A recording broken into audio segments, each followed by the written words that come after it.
Welcome to Culture, Worldview, and Origins. This series is on critical thinking skills in science. We're on chapter 13. 13 is a review of a work written, an essay written by Thomas Kuhn that created quite a change of thinking, almost a paradigm shift in his time. It was written in 1962, and it's one of the most quoted sources still, even today. So this is session number 1. We're Tim and Holly Nyquist, and if you'd like to communicate with us, you can through the addresses that are here on the board. We're going to go over an essay that he wrote called The Structure of Scientific Revolutions.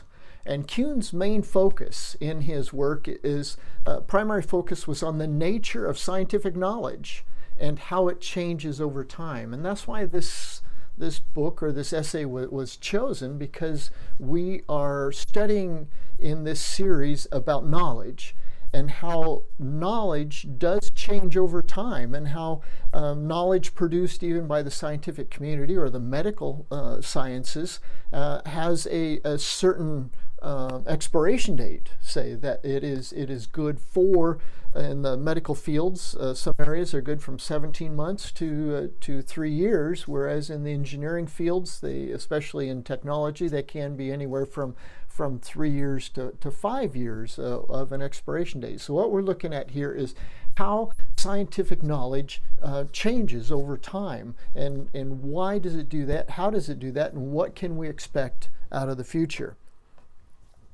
So we're in chapter 1, and what's for me a good thing to keep my orientation is the chapter title that's on the head here, which is chapter 1, which is Introduction, a Role for History. So what we're looking at is we keep in mind what Kuhn is focusing on is the history of what we know as the image of science and how it has progressed through history. And that's what Kuhn is going to be focusing on in this chapter, is that more recently, he says, in the textbook from which each new scientific generation learns to practice its trade. Inevitably, however, the aim of such books is persuasive and pedagogic. A concept of science drawn from them is no more likely to fit the enterprise that produced them than an image of a national culture drawn from a tourist brochure or a language text. You can get from this introduction, or from this, that Thomas Kuhn has something maybe against the textbook industry and of learning science from a textbook. And he's going to go into it saying that we may have been misled a bit by how science has really progressed by the textbooks, because the textbooks promote a progressive, linear progression of knowledge, and how each scientist attributed to that. But Kuhn has a different perspective now, working from a historical perspective. How did science really come to be what it is today? So he says, this essay attempts to show that we have been misled by them in fundamental ways. Its aim is a sketch of the quite different concept of science that can emerge from the historical record of the research activity itself. So he goes on to even say that to show that we have been misled by them meaning the textbooks, in fundamental ways.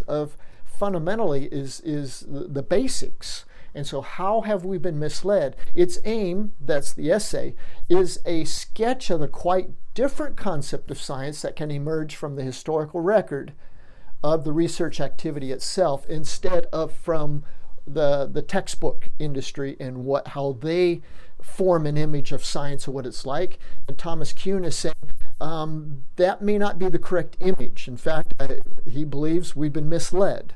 And so what he wants to do now through this series, through this essay, is to show historically how science has built up, but it is not the way that most textbooks recount it, the historical formation of where we're at today. So he says, if science is the constellation of facts, theories, and methods collected in current texts, then scientists are the men who successfully or not have striven to contribute one or another element to that particular constellation. Okay, so he's calling the whole scientific paradigm or unit a constellation that consists of facts and theories and methods as collected in the current texts. And the men of science today then are those that contribute to that constellation, either in more facts or in different methods, or maybe even adjusting the theories that those constellations are based on. Men who successfully or not have striven to contribute one or another element to that particular constellation. So then he goes on. I've noted down here the page numbers in brackets in the text of what these quotes are coming from. And so he says, scientific development becomes the piecemeal process by which these items, the items of the constellation, have been added singly and in combination to the ever-growing stockpile that constitutes scientific technique and knowledge. Okay, so what he's saying is that then scientists are piecemealing, and they add to that constellation. They don't disrupt the constellation. They are just adding one piece at a time to it that would add to its theories or add to its knowledge, add to its the fact stockpile. He goes on. History of science becomes the discipline that chronicles both these successive increments and the obstacles that have inhibited their accumulation. Okay, so the history of science then becomes just the chronicling or putting into chronicles the following the progression of science and how it went from a primitive knowledge and practice to what we have today. And so what he's saying is that the way the textbooks lay it out is that it is successive, it is incremental, and they look at some obstacles that inhibit that accumulation. He goes on. In recent years, however, a few historians of science have been finding it more and more difficult to fulfill the functions that the concept of development by accumulation assigns to them. So what the textbooks promote is an accumulation of data, an accumulation of theories, and that it keeps the scientific field keeps progressing almost like towards a goal, but it's progressing in its ability to fine-tune and towards truth. But he's saying in recent years, however, a few historians have been finding it more and more difficult to fulfill the functions that the concept of development by accumulation assigns to them. So he's saying that it's becoming more difficult for the historians to follow that piecemeal linear succession, and that it doesn't appear to be so linear. And this is what he's going to be developing in his essay, is that perhaps science does not develop by the accumulation of individual discoveries and inventions. Well, if it does not develop, then science does not develop by the accumulation of individual discoveries and inventions, then how does it develop? And that's what his essay is about, his thesis of how it does develop. He says, simultaneously, these same historians confront growing difficulties distinguishing the scientific component of past observation and belief from what their predecessors had readily labeled error and superstition. So in other words, the predecessors were the scientists doing studies before us, and the predecessors that were studying other paradigms or sciences that were offered before them labeled them as myth or superstition, and that they don't count. And so they developed newer models, newer theories, and interpreted the facts or the data differently according to their new things. So in other words, they're saying, okay, we're looking at predecessors that labeled previous work as error or superstition. And that's what there's many that are labeled even today, is that was error. How long ago? Well, in the medical field, it could be 17 months ago, or it could be 3-4 years ago. In the engineering field, it can be 3 to 5 years ago. But they're labeling them, well, that is error, or those beliefs or those results are not adequate for today. So he goes on, he says, if these out-of-date beliefs are to be called myths, okay, which a lot of science that was done in the earlier years, I'm talking maybe a century or two ago, many of the scientists today are labeling them as their product as myths. And so he's saying, Kuhn is saying, if these out-of-date beliefs are to be called myths, then myths can be produced by the same sorts of methods and held for the same sorts of reasons that now lead to scientific knowledge. So this is the tension that Kuhn is addressing, is that, no, wait a minute, if we call the product of 50 years ago, or of 100 years ago, maybe in 150, a myth or an error, then, and they followed the same methods and procedures that are followed today, and it was considered science back then, what are we saying then, that the same, produced by the same sorts of methods and held for the same sorts of reasons that now lead to scientific knowledge? Okay, so does that mean that the knowledge that's produced today, scientific knowledge, will be in so many years also looked at as error and myth? Because what we call error and myth today, or what scientists call error and myth today, that was produced a number of years ago, was followed by the same methods and with under the same banner of science, and it received as reliable scientific knowledge in its time. He goes on, he says, if on the other hand they are to be called science, then science has included bodies of belief quite incompatible with the ones we hold today. Given these alternatives, okay, the alternative is, are they a myth? Were they a myth that was produced 50 to 100 years ago? We call them myths today, but they were produced by the same methods.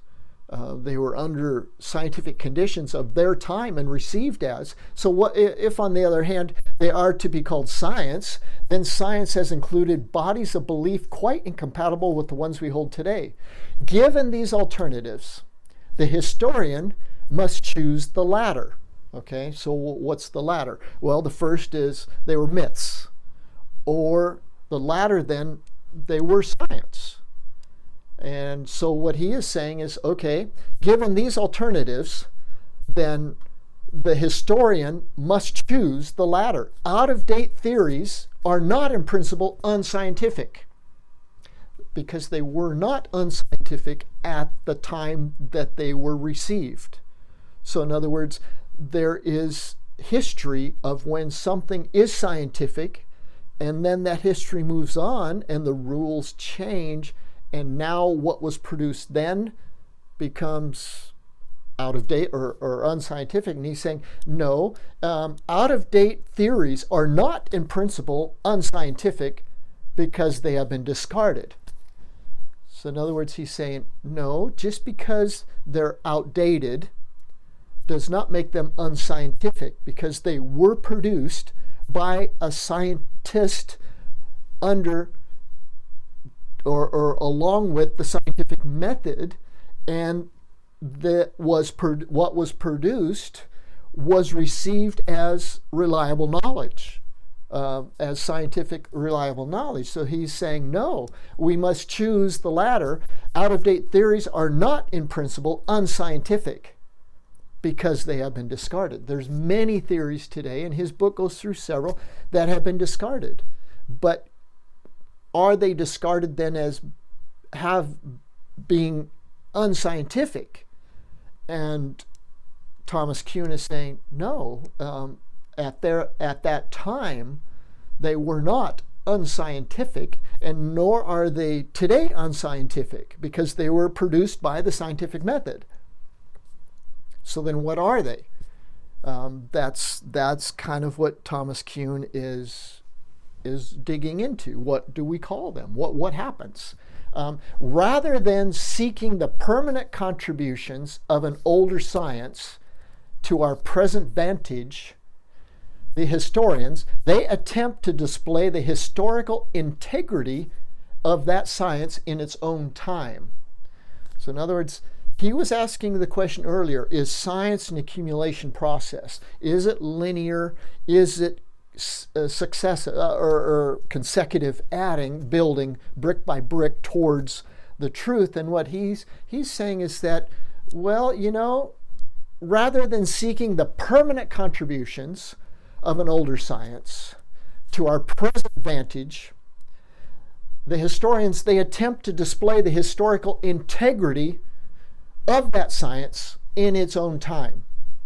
So in other words, in its own time then is now breaking off from a linear succession of the building of knowledge. He's saying that was, in that time, it was scientific knowledge in that time. And according to the paradigm, according to the rules, according to the theories of that time and the community, it was received and it was embraced and it was practiced as scientific knowledge. So what he's saying is that, okay, so scientific knowledge then is not a continual building. There's actually blocks of scientific knowledge according to the knowledge and the practice during that time. All roughly compatible with the dictates of scientific observation and method. What differentiated these various schools was not one or another failure of method.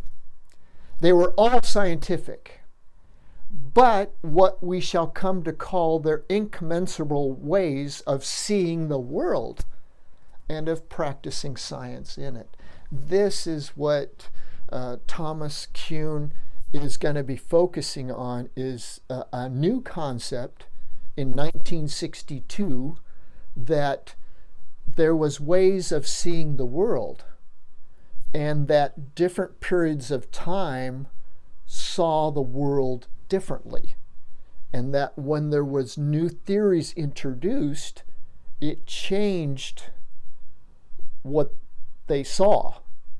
But it didn't change the world, but it did change what they saw. And that brings me back to what the Stephen Jay Gould's quote is there's factors that influence our perceptions, and theory, habit, prejudice, and culture. So what we're looking at here, and what he is proposing, is that they were scientific. They were all scientific, but what we shall come to call their incommensurable ways. In other words, we can't compare them because they're too different. They're the two different times, the two different theories, the two different blocks of doing science. You can't compare them because they are so different. They're ways of seeing the world and of practicing science in it. And that's what brings us to this quote, bringing back this quote from Stephen Jay Gould. Again, under Chapter 1, what are we under? We're Chapter 1, Introduction, a role of history.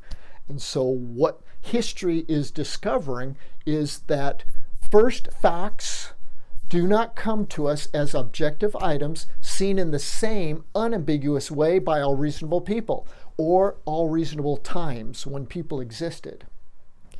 Theory, habit, prejudice, and culture all influence the facts we choose to observe and the way in which we perceive them.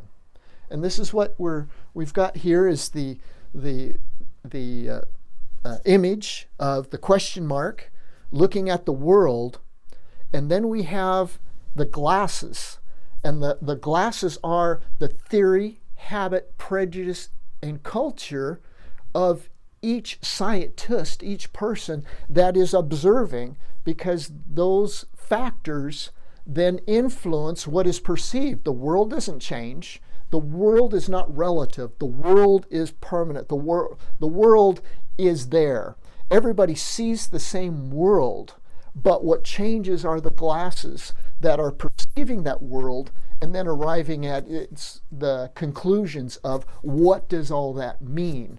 And what it means to us is influenced by our theories, habits, prejudices, and cultures. And in this session with Kuhn, he's going to go into two areas of theories, and he's going to go into worldview a bit. He's going to talk about worldview. So that's why we're bringing up Stephen Jay Gould in the middle of Thomas Kuhn's essay, is to put things in perspective of what we've already talked about. Okay, so going on. Observation and experience can and must drastically restrict the range of admissible scientific belief. Else there would be no science. But they cannot alone determine a particular body of such belief. Okay, so what Thomas Kuhn is saying is that observation and experience. Experience now, we could be looking at the Weltbild, which is the world model that, or the world picture, the world picture that we build individually through our experiences, through our culture, through our upbringing. This is what Kuhn is referring to, but you have to remember that Kuhn is writing in 1962, and what Stephen Jay Gould wrote as Theory, Habit, Prejudice, and Culture was written in the late 90s, early 2000s. So we're talking, 30 to 40 years later, but yet it's kind of encapsulating the same ideas. Observation and experience can and must drastically restrict the range of admissible evidence, admissible belief. But else there would be no science. Okay, to have a science, you have to practice it according to a framework. So he's saying, okay, observation and experience are necessary, and they do restrict the scientific belief. They restrict how you do science. But he says, but they cannot alone determine a particular body of such belief. There must be something else, he's saying. So in other words, there's observation and there is experience, but there is something else that restricts.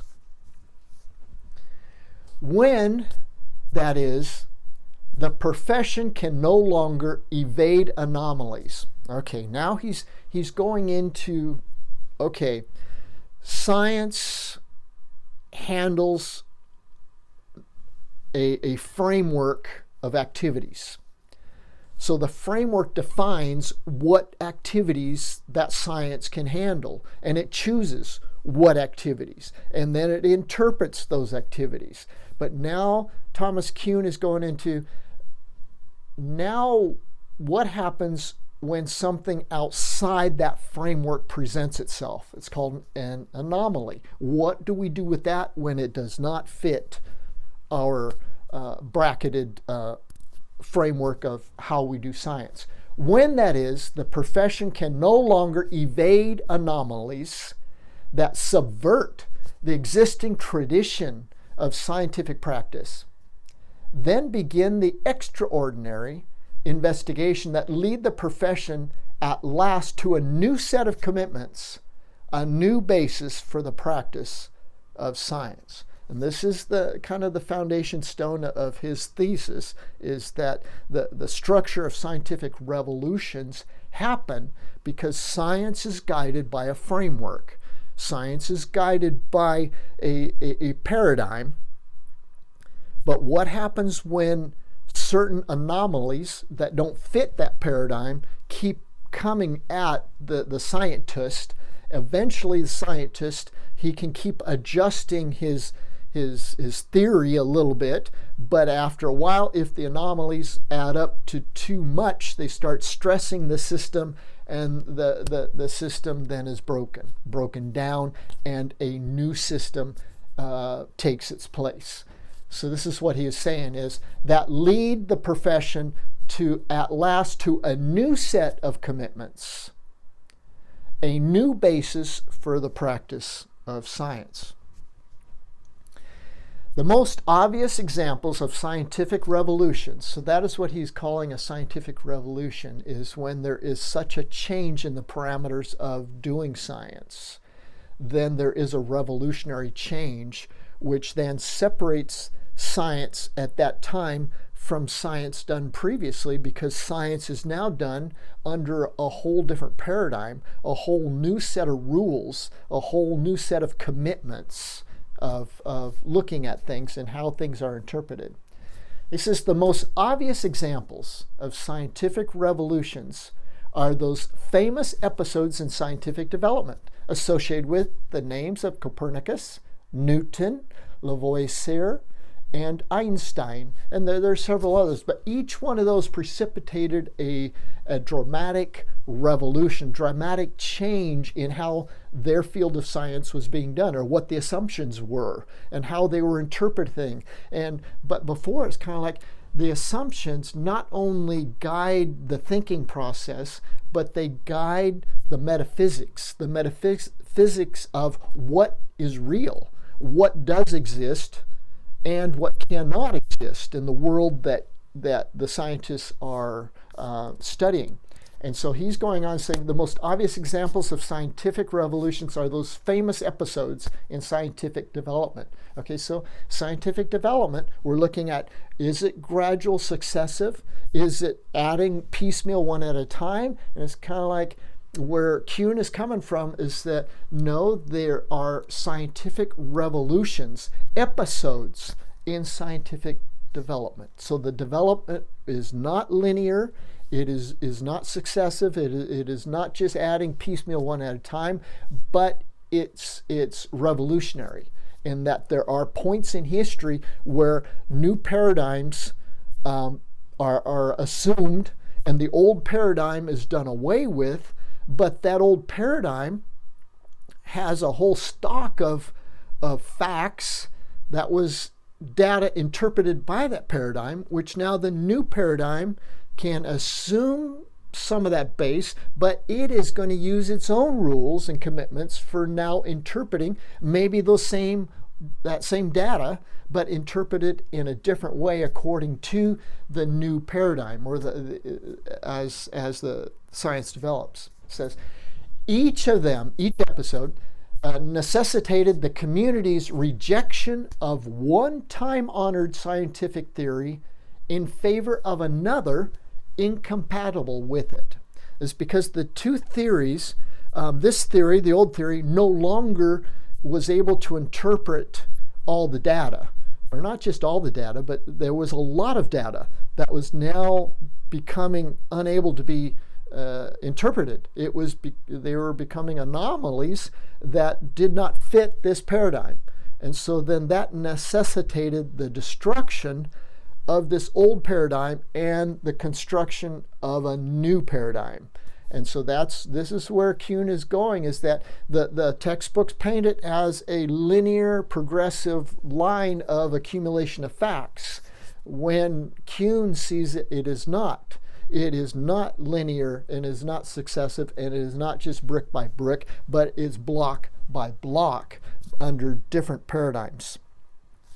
And the paradigm before it and after it, they are incompatible with each other. And each paradigm or change of theory, each transformed the scientific imagination that we shall ultimately need to describe as a transformation of the world within which scientific work was done. Okay. The world, though, was not transformed. It was the world that the scientists saw was transformed, and his way of perceiving that world was transformed.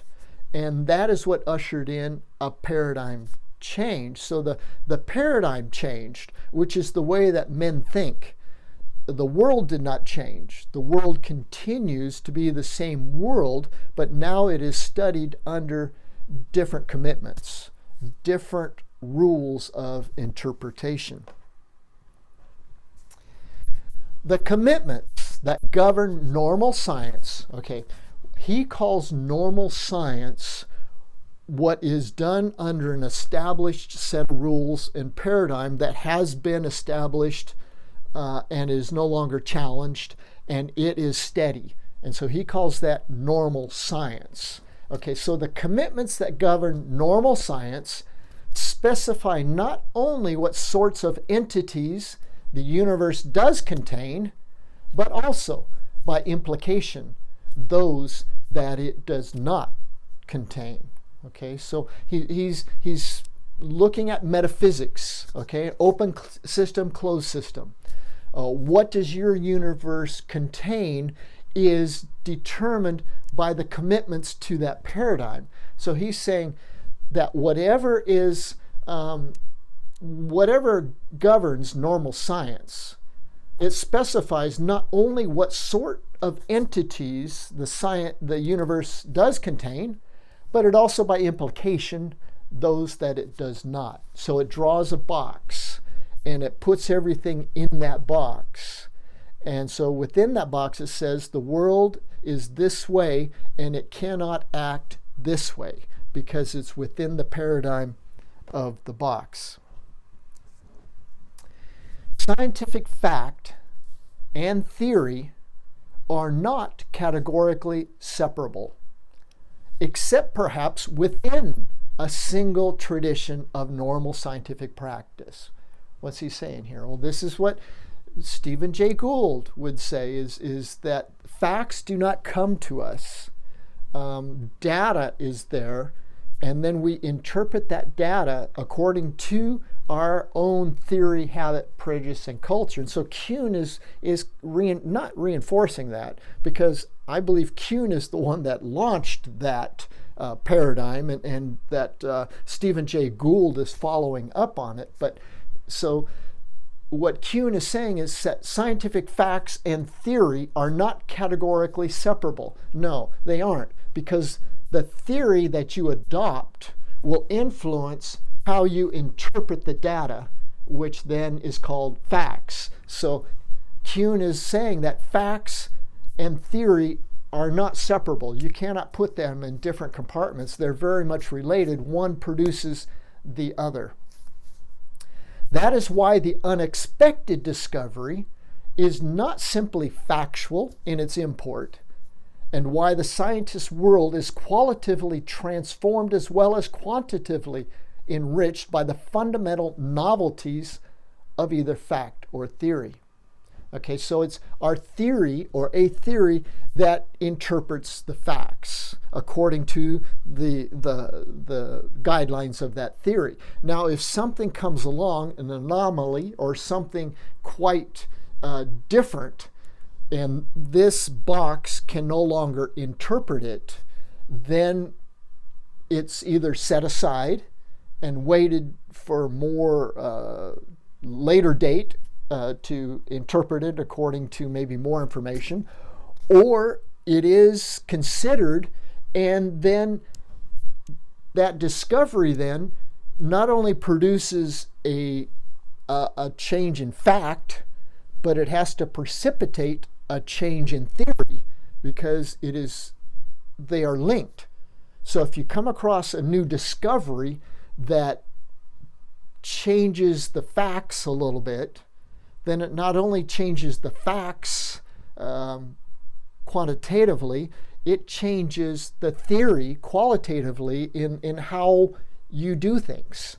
So this is what he's saying, is that why the scientist's world is qualitatively transformed as well as quantitatively enriched by the fundamental novelties of either fact or theory. He goes on. History we too often say, is a purely descriptive discipline. This, or the thesis suggested above, are, however, often interpretive and sometimes normative. Okay, so we're talking about history, and history is often assumed as just a neutral recounting of the past, of what happened. But with this introduction of thinking, of worldview, and of viewing things from a perspective, then history also is not just descriptive. History, just like looking out at the future, is an interpretation of the past, just as we are interpreting the present and the future by our paradigm, by our belief system, by our theories, habits, prejudices, and our culture. Then he says, history then is not just recounting the past. History is not purely descriptive, but often interpretive and normative. In other words, it creates, it interprets the past, and then it gives a norm of this is how it was. But that norm is established by a certain paradigm. That is the first chapter.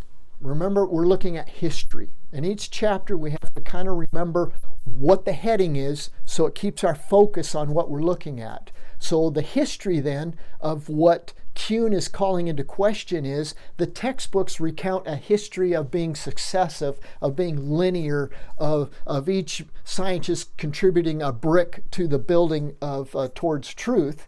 When Kuhn sees it, it is not an accumulative exercise, but rather it is a shift from paradigm to paradigm, which when they shift paradigms, a new paradigm will interpret the old data in a new way and according to its rules.